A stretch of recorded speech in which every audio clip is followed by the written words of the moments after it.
Allora, noi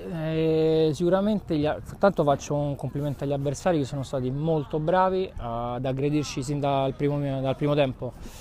Sono stati bravi a sfruttare le palle alte dove noi siamo andati molto in difficoltà, perché 3 gol vengono da palle alte, poi vabbè, la punizione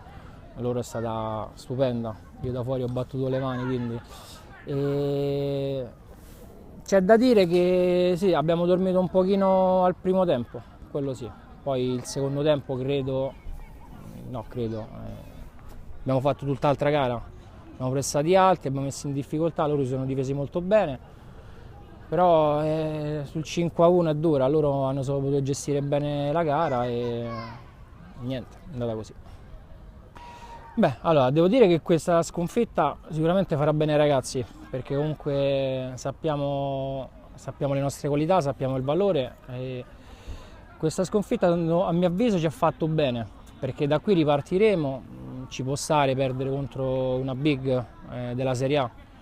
quindi non ci abbattiamo, anzi la prossima saremo ancora più determinati per fare il risultato.